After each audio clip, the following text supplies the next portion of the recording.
En el oeste de Sicilia, lejos de la costa y de los hoteles, hay una cadena de montañas que casi nadie visita. Se llaman los Montes Sicanos. Son un puñado de pueblos de piedra colgados de las laderas, con calles tan empinadas que los coches apenas entran, y con una población que lleva décadas encogiendo porque los jóvenes se marchan. Es, en apariencia, uno de los rincones más olvidados de Europa. No hay hospitales punteros, no hay gimnasios, no hay tiendas de suplementos. La gente de allí no ha oído hablar de superalimentos ni de dietas de moda. Y sin embargo, en esos pueblos ocurre algo que hizo que los investigadores dejaran lo que estaban haciendo y subieran hasta allí a mirar. En esas montañas hay muchos más centenarios de los que debería haber.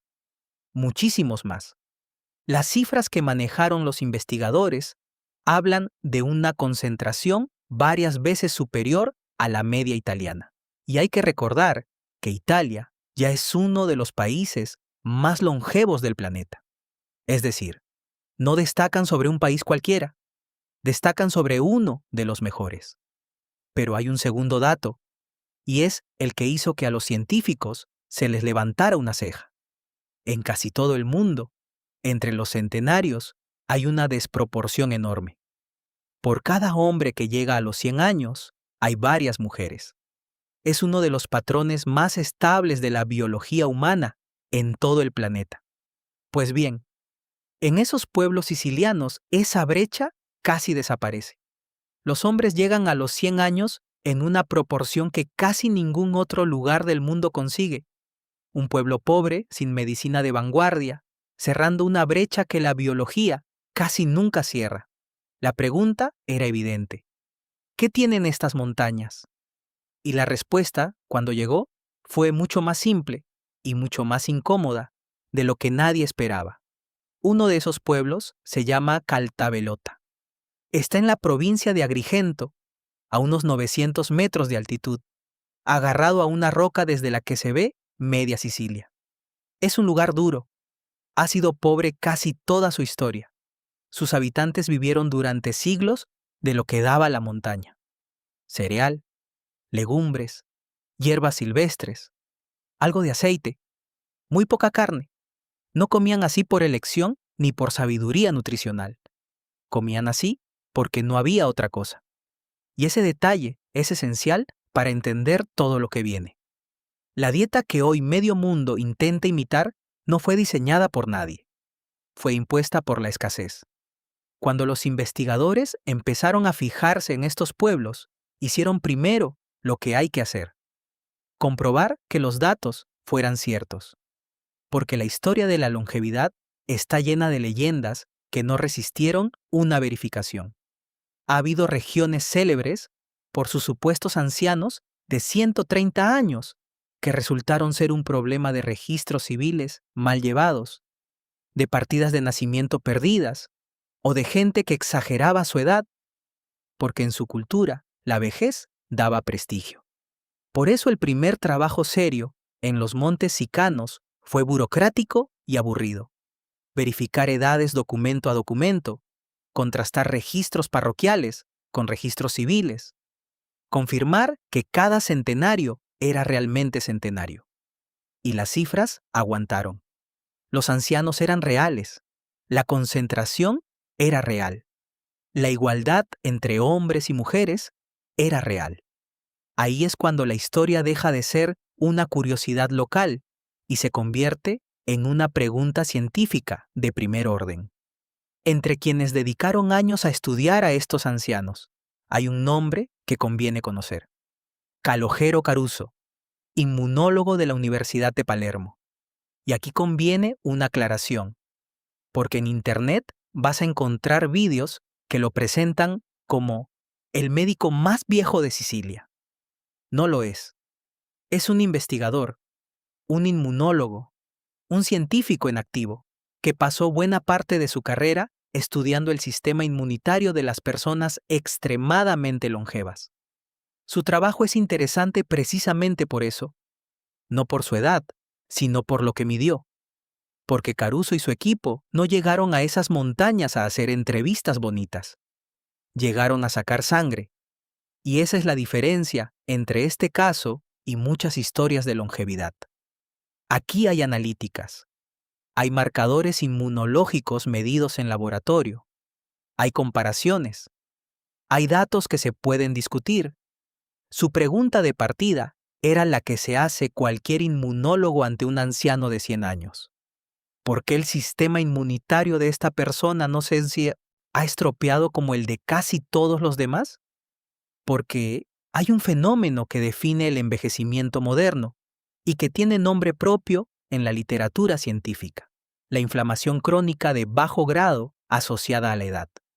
Los investigadores la llaman, con un juego de palabras, inflammaging, la fusión de inflamación y envejecimiento. Es la idea de que con los años el cuerpo se instala en un estado de fuego lento. No es la inflamación aguda y visible de una herida o de una infección, esa que enrojece y duele y luego se apaga. Es lo contrario. Es un rescoldo permanente, silencioso, de baja intensidad, que nunca termina de apagarse. Y ese rescoldo aparece de fondo en prácticamente todas las grandes enfermedades de la vejez: en la enfermedad cardiovascular, en la diabetes tipo 2, en el deterioro cognitivo, en varios tipos de cáncer, en la fragilidad. La hipótesis que muchos investigadores manejan es simple de enunciar y difícil de conseguir. Quien llega bien a los 100 años, probablemente, es alguien cuyo fuego lento arde más bajo. Y cuando midieron a los ancianos de aquellas montañas, encontraron algo que encajaba con esa idea. Su perfil inflamatorio no era el que correspondía a su edad. Su sangre parecía la de personas bastante más jóvenes. La pregunta, entonces, se volvió inevitable. ¿Por qué? La primera sospecha fue la obvia, la misma que tendrías tú y la misma que tuvo casi todo el mundo: los genes. Tiene toda la lógica del mundo. Un pueblo de montaña, aislado durante siglos, donde las familias se han casado entre sí generación tras generación. Un lugar así es lo que los genetistas llaman una población aislada, y son minas de oro para la investigación. Si existiera una variante genética de la longevidad, un sitio como ese sería exactamente donde esperarías encontrarla concentrada. Los genes influyen en la longevidad. Eso no está en discusión. Los estudios en gemelos y en grandes poblaciones suelen estimar que una parte de las diferencias en cuanto vivimos se explica por la herencia. Existe. Es real. Pero, y este es el punto importante, esa parte es notablemente menor de lo que la mayoría de la gente cree. La mayor parte de la explicación no está en el ADN. Y entonces llegó el dato que rompió la hipótesis genética. El dato que, para mí, es el corazón de todo este documental. Muchas de aquellas familias no se quedaron enteras en la montaña. A lo largo del siglo XX, como en tantos pueblos del Mediterráneo, una parte de los hijos y de los nietos bajó a la ciudad buscando trabajo. Se fueron a Palermo, se fueron al norte de Italia, se fueron a América. Los mismos apellidos, las mismas familias, los mismos genes, y no vivieron igual. Los parientes que se marcharon, cargando exactamente el mismo ADN que sus hermanos y primos de la montaña, no alcanzaron esas edades extraordinarias. La ventaja se quedó en el pueblo. No viajó con ellos. Es uno de los experimentos naturales más elegantes que existen en la investigación sobre longevidad. Y su conclusión es demoledora en su sencillez. Si la protección estuviera en los genes, se habría ido con ellos en la maleta.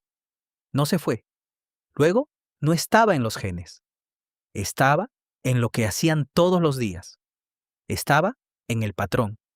Y ese patrón, afortunadamente, sí se puede copiar. No hace falta haber nacido en Sicilia. Vamos a ver de qué está hecho. Lo que viene ahora son las piezas concretas de ese patrón. Y te adelanto una cosa. No hay ni un solo superalimento exótico en la lista. No hay bayas del Himalaya, ni raíces amazónicas, ni polvos de colores. Hay pan, hay legumbres, hay hierbas del monte y hay aceite de oliva. Pero no cualquier aceite de oliva.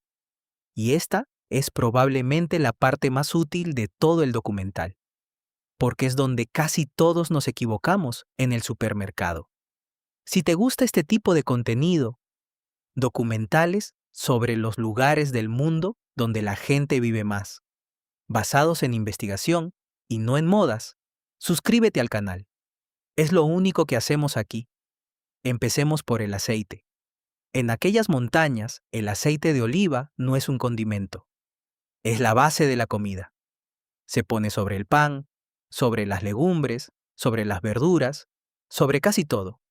Y se pone en crudo, generosamente, todos los días. Pero aquí viene el matiz que cambia por completo la historia, y que casi ningún vídeo explica bien. No todos los aceites de oliva son lo mismo. Y la diferencia no está en el precio ni en la etiqueta bonita. Está en unos compuestos llamados polifenoles. Los polifenoles son sustancias que la aceituna produce como defensa. Y tienen una característica que puedes detectar tú mismo, sin laboratorio, con la propia boca. Son amargos y pican. Ese picor en la garganta, esa mordida ligeramente áspera que hace toser al tomar un buen aceite en crudo, no es un defecto, es la señal. Es la firma de que ese aceite lleva polifenoles dentro. Uno de los más estudiados en el olivo se llama oleuropeína y es responsable en buena parte de ese amargor característico. Otro, el oleocantal, es el que produce específicamente el picor en la garganta. Llamó mucho la atención de los investigadores porque su efecto irritante recordaba al de un antiinflamatorio común, y eso abrió toda una línea de estudio sobre las propiedades antiinflamatorias del aceite de oliva virgen extra de calidad. Y ahora, la parte incómoda. El aceite suave, dorado, redondo, que no pica y que a mucha gente le gusta precisamente porque no molesta. Es suave porque ha perdido gran parte de esos compuestos. El refinado los elimina. El tiempo los degrada. La luz y el calor los destruyen. Una aceituna muy madura tiene menos que una recogida temprano. Un aceite guardado 2 años en una botella transparente junto a la ventana de la cocina ya no es, químicamente, lo que era el día que se embotelló. Es decir, es perfectamente posible consumir aceite de oliva todos los días y estar tomando, en la práctica, poco más que grasa. Buena grasa, sí, pero sin la parte interesante.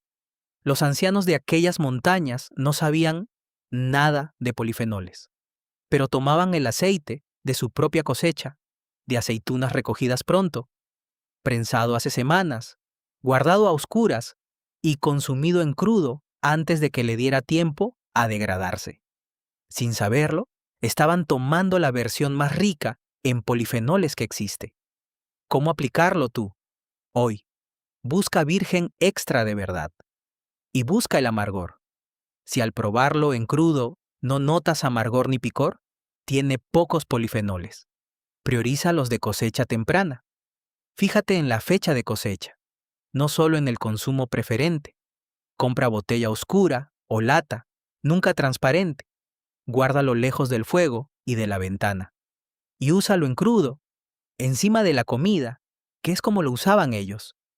Y hay un detalle práctico precioso en su forma de comer, que la investigación nutricional ha ido confirmando. El aceite iba sobre los carbohidratos, sobre el pan, sobre las legumbres, sobre la verdura. Y sabemos que añadir grasa de calidad a un plato con carbohidratos tiende a suavizar la subida de azúcar en sangre de esa comida. No es un truco moderno de biohackers. Es lo que hacía una campesina siciliana en 1940, porque el pan solo no llenaba. Segunda pieza, las legumbres. Todos los días. En aquellas montañas hay un plato que lo resume todo y se llama macu. Es un puré de habas secas, cocidas durante horas hasta deshacerse, aliñado con aceite de oliva y a veces con hinojo silvestre. Es comida de pobres. Lleva siglos haciéndose. Cuesta céntimos. Y es, nutricionalmente, casi un manual de longevidad servido en un plato. Fíjate en lo que hay dentro. Proteína vegetal, que sustituía a la carne que no se podían permitir. Fibra en cantidad, la que alimenta a la microbiota intestinal. Hidratos de absorción lenta, micronutrientes y prácticamente nada de grasa saturada. Cuando los investigadores describen la dieta de estos pueblos, hay dos rasgos que aparecen siempre: índice glucémico bajo y poca proteína animal. Y ambos apuntan en la misma dirección biológica. El primero, porque una vida entera de comidas que no disparan el azúcar en sangre significa una vida entera con menos picos de insulina, menos glicación de proteínas, menos daño acumulado en los vasos. Repetido 3 veces al día durante 80 años, eso no es un detalle, es una trayectoria distinta. El segundo, porque la investigación sobre longevidad lleva tiempo señalando que un consumo moderado de proteína animal, especialmente en la mediana edad, aparece asociado a mejores resultados a largo plazo, en parte por su relación con ciertas rutas biológicas del crecimiento celular. Los ancianos de estos pueblos comían carne, sí, pero muy poca y casi siempre ligada a una fiesta o a un domingo. La carne era un acontecimiento, no una costumbre. Y aquí conviene, como siempre, en este canal, el matiz honesto. Esto no significa que la carne sea veneno, ni que haya que hacerse vegetariano mañana. En las personas mayores, de hecho, la proteína suficiente es fundamental cortapasa para no perder músculo, que es justo lo que sostiene la autonomía. Lo que describe la investigación no es la ausencia de carne, es su lugar. En aquellas mesas, el centro del plato era vegetal y la carne era el acompañamiento ocasional. En las nuestras, casi siempre es al revés. Tercera pieza, y es la más olvidada: las hierbas silvestres. En aquellos pueblos, la verdura no venía de una tienda. Se recogía en el monte: borraja, acelgas silvestres, achicoria, hinojo, decenas de plantas que hoy la mayoría de la gente no sabría ni identificar, y que allí formaban parte de la comida de cada semana. Y esto tiene una consecuencia que casi nadie considera. Las plantas silvestres, las que crecen solas peleando contra el sol, la sequía, los insectos y el suelo pobre, producen muchos más compuestos defensivos que las plantas de cultivo. Los polifenoles, los mismos que hacen amargo al buen aceite, son precisamente eso: química defensiva. Una planta que ha tenido que sobrevivir a la intemperie está cargada de ellos. Una lechuga de invernadero, mimada y regada, apenas los necesita. Fíjate en el patrón que se repite: el amargor. El aceite bueno amarga. Las hierbas silvestres amargan. La achicoria amarga. La borraja, el hinojo, la alcachofa, la escarola. Nuestra alimentación moderna ha eliminado el amargo casi por completo. Hemos seleccionado durante décadas las variedades más dulces y más suaves de casi todo lo que comemos, porque venden mejor. Y al hacerlo, sin querer, hemos ido dejando fuera precisamente la fracción de la comida que más interesaba. Aquellos ancianos comían amargo todos los días de su vida, no porque les gustara especialmente, porque era lo que había en la ladera. ¿Cómo aplicarlo tú? No hace falta ir al monte. Basta con recuperar el amargo en tu mesa: achicoria, escarola, endivias, rúcula, alcachofa, canónigos, brócoli, aceite virgen extra amargo. Si un plato de verdura no tiene nada de amargor, probablemente le falta la mitad de lo interesante. Y ahora, lo que ningún vídeo de "come esto y vivirás 100 años" te cuenta. En aquellos pueblos, la comida era solo una parte. Mira la geografía. Caltabelota está colgado de una roca. Sus calles son cuestas. Ir a comprar el pan es subir una pendiente. Ir a ver a tu hermana es subir otra. Volver a casa es subir. Aquella gente no hacía ejercicio en su vida. No existía la palabra, no había gimnasios, nadie salía a correr con mallas. Y sin embargo, subían cuestas varias veces al día, todos los días, durante 80 o 90 años. Es lo que los investigadores de las zonas azules llaman movimiento natural, actividad física constante, de baja intensidad, integrada en la vida y no añadida a ella. No es una hora de gimnasio 3 veces por semana, seguida de 10 horas sentado. Es no estar nunca del todo quieto. Añade el resto del cuadro: el sol de Sicilia y la vitamina D, el ritmo lento, la siesta, la comida en la mesa, con gente, sin prisa, no de pie frente a una nevera. Y sobre todo, la estructura social. En un pueblo de montaña, un anciano no es un estorbo. Es alguien que sigue teniendo un papel, alguien a quien se consulta, alguien que cuida nietos y opina en la plaza. Nadie está solo, entre otras cosas, porque es imposible estarlo. Y aquí está el hilo que conecta todo este documental. Recuerda a los parientes que bajaron a la ciudad. ¿Qué perdieron exactamente? No perdieron sus genes, se los llevaron puestos. Perdieron el patrón entero. Perdieron el aceite de la cosecha propia y compraron el del supermercado. Perdieron las hierbas del monte. Perdieron las cuestas y ganaron un ascensor y un coche. Perdieron la mesa larga y ganaron un piso. Perdieron el papel social y ganaron el anonimato. Bajaron a una vida más cómoda y vivieron menos. Esa es, probablemente, la lección más incómoda y más honesta de toda la investigación sobre longevidad. Buena parte de lo que llamamos progreso ha consistido en eliminar, uno por uno, los pequeños esfuerzos y los pequeños amargores que nos mantenían vivos.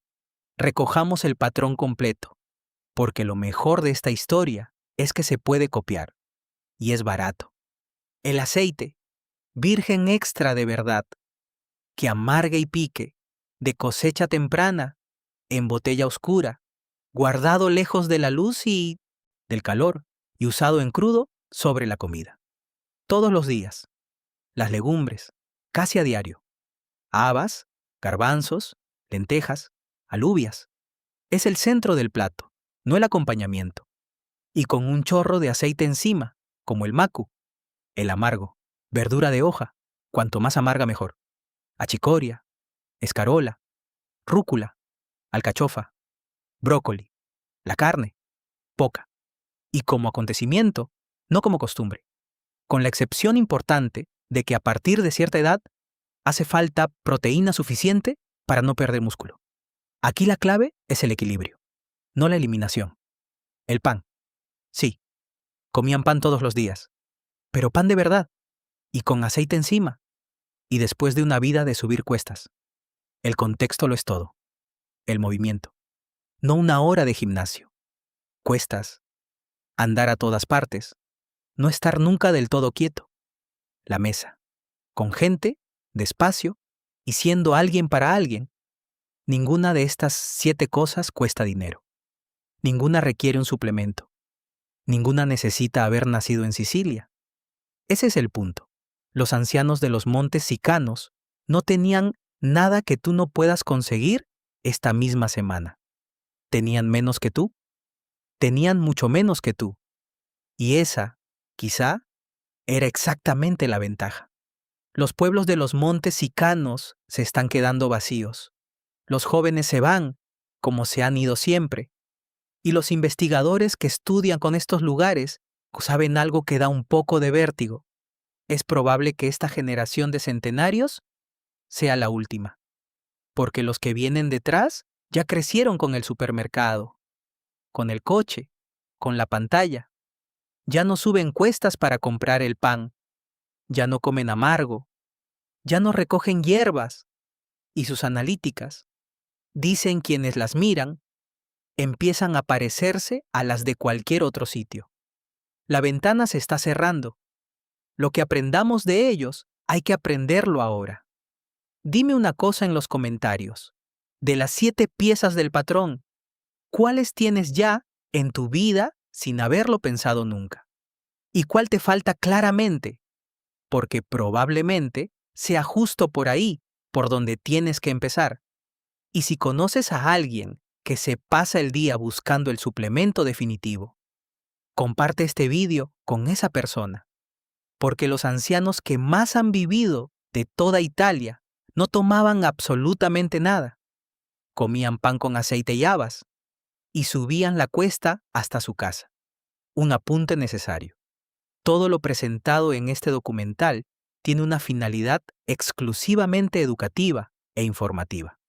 Describe patrones alimentarios documentados en investigación publicada, no un tratamiento ni una recomendación individual. Ningún alimento previene ni cura enfermedades por sí solo. Consulta con tu médico o con un dietista nutricionista titulado antes de hacer cambios importantes en tu alimentación, especialmente si tienes alguna condición de salud o tomas medicación. Gracias por acompañarnos en Secretos para Vivir 100 años. Nos vemos en el próximo documental.